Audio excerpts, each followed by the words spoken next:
حزب جبهة التحرير الوطني خيانة. تسمى انت راح تقيم اسمارك لنا باش تقيم جبهة التحرير ولا؟ أني هنا باش نقيم الناس. جاوبوا على سؤاله. لا راني نجاوب على السؤال تاعو. راني نجاوب على السؤال تاعو. هاو يقول لي هل هذه المبادرة هاو يسقساني هل المبادرة هذه تقدر تجيب حاجة للبلاد؟ جاوب يعني نجاوب دون المساس. أنا نجاوب. طيب معليش نبداو نمس مانيش نمس بالحزب. لا راك تمس بالحزب وبالمناضلين. أنا ليا ماشي حزب، جهاز دولة. قول ربما تكون ما تسمى العشرية السوداء قد فرملت قليلا مسيرة التنمية، لكن العجلة عاودت الدوران. تشخيص يجانب الحقيقة يرد معارضون. يقول رئيس حزب طلائع الحريات علي بن فليس إن البلد ماض على درب مسدود، وإن رسالة نوفمبر لم تصل بعد إلى مقصدها.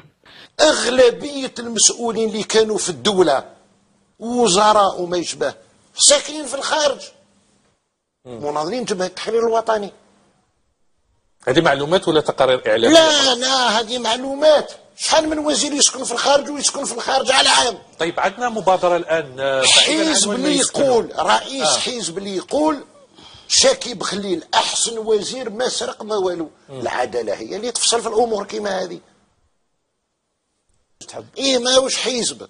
الجزائر تاع نوفمبر مبنية أضحي بحياتي وبمالي عليك، ماشي حزب الشكارة. فهل تراه يشير إلى اقتصاد البلد الذي لا يزال رهنا بحال أسواق النفط، كما يكبله احتكار رجال أعمال نافذين؟ فضائح الفساد تتفجر كل حين. تعليم خارج التصنيف، السكن تحول من حلم إلى كابوس، والمواطن يطارد لا يزال قوت يومه. أما في حلبة السياسة فاستئثار بالسلطة وصراع على الخلافة.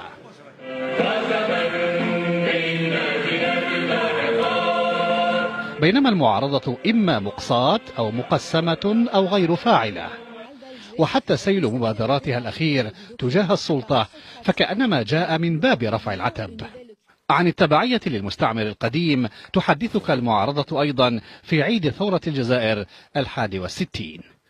معليش سيد ابراهيم حنتكلموا على هذا النقط. انا نحب نجي تدريجيا. انا قولي لي فقط سيد ابراهيم في وقتكم وفي وقتنا هكذا من 2001. طيب احنا اليوم بصراحه شفنا كيفاش ربما احتفينا بالذكرى. ربما هذا رايي الشخصي ما نحمله حتى انسان، لكن انا اعتقد انه بدينا ننسى وكاننا بدينا ننسى وكان بدينا ما اعطيناش في 8 ماي 45 هذا 8 ماي 45 2015 ما اعطيناش يعني البعد الكبير سي جوست. لماذا في رأيك سيد ابراهيم الاحتراف من طرف فرنسا ولا الجزائر تطالب فرنسا بالاحتراف ماهوش أولوية؟ ويقول لك بصراحة سيد ابراهيم معناتها مش من الطبيعي أنه اليوم احنا نجيبوا القمح من فرنسا ونجيبوا الدواء من فرنسا وبالمقابل نطلبوا من السياسيين أنه يقولوا لفرنسا احترفي بجرائمك. معناها بمبدأ الجزائريين يعني اللي مثلا بنقولوا احنا يزلطوا وتفرعين. في رأيك هادو الجزائريين أنا يظهر لي ما نسبهمش الجزائر ولا الجزائريين. هادو عملاء فرنسا، مدافعين فرنسا في الجزائر. هذا لا فوا دو سون ميتر إلي فونو ريبيتي لا فوا دو سون ميتر. اللي يقول هذا الكلام إلي فونو ريبيتي لا فوا دو سون ميتر. هل الجزائر درك تحتاج باش فرنسا تعترف بالجرائم؟ من وين العقوبة تصدر إلا بعد الاعتراف؟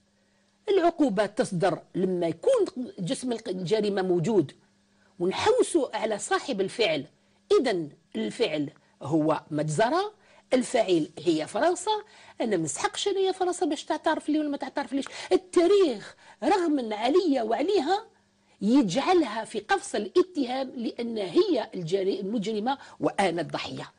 اذا هذا التفكير ماهوش تفكير صحيح. مثلا التفكير الثاني كيفاش يقول لك انا جبت القمح ونجي ولا عطاتوا لنا باطل فرنسا.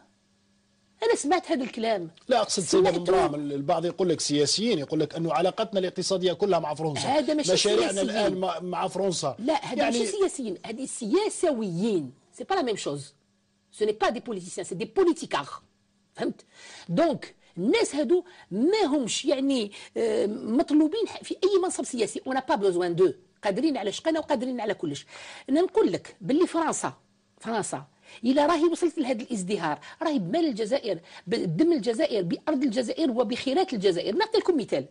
لا تور ايفال سي لو سيمبول دو لا فرانس. باش مخدومه بالحديد نتاع الجزائر، باش فرنسا عاشت حتى الجزائريين يتصوروا قدام لا تور ايفل، يتصوروا وي، ولكن يا ريت لا واحد يقول لهم ردوا لنا لا تور ايفل وردوا لنا اكثر من انهم يطالبوا لي كانون دي انفاليد اللي مخدومين كذلك عندنا. لي كانون دي انفاليد كانوا الجزائريين، يعني هما راهم يفتخروا بهم ويقول لك سي لو سيمبول دو لا فرانس. دونك لو سيمبول دو لا فرانس خارج من الجزائر. شوف حنايا اون با بوزوان دو سا، ولا غير هما اللي يبيعوا القمح، مالي كان ما عندوش القمح. ونزيد نقول لك، هل الجزائر نتاعنا بلادنا يعني تفتقر لزراعه القمح اللي خصنا الاراده السياسيه باش نبنيو بلادنا، باش نخرجوا الخيرات اللي راهي تنتظر فينا في بلادنا.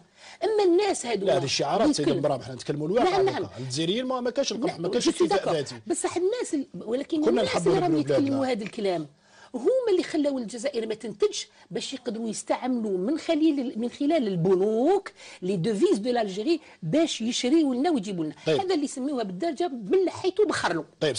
عن التبعية للمستعمر القديم تحدثك المعارضة أيضا في عيد ثورة الجزائر 61.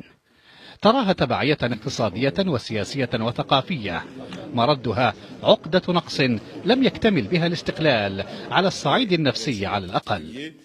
صف العلاقة مع فرنسا بما تشاء، لكن لا تقل إنها ندية. حتى آراء الوزراء الجزائريين متضاربة حول المسألة.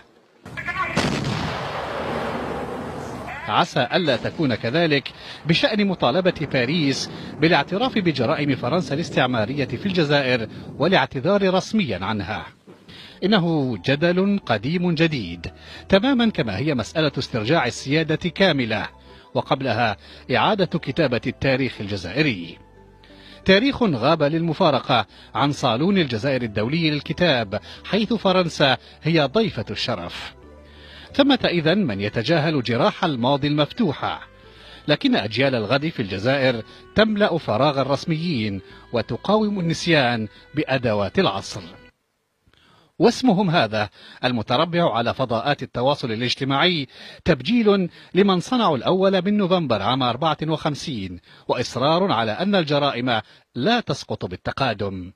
إنه الشباب الذي يسكنه نوفمبر، وعلى جزائر ما بعد نوفمبر أن تحسب له 1000 حساب.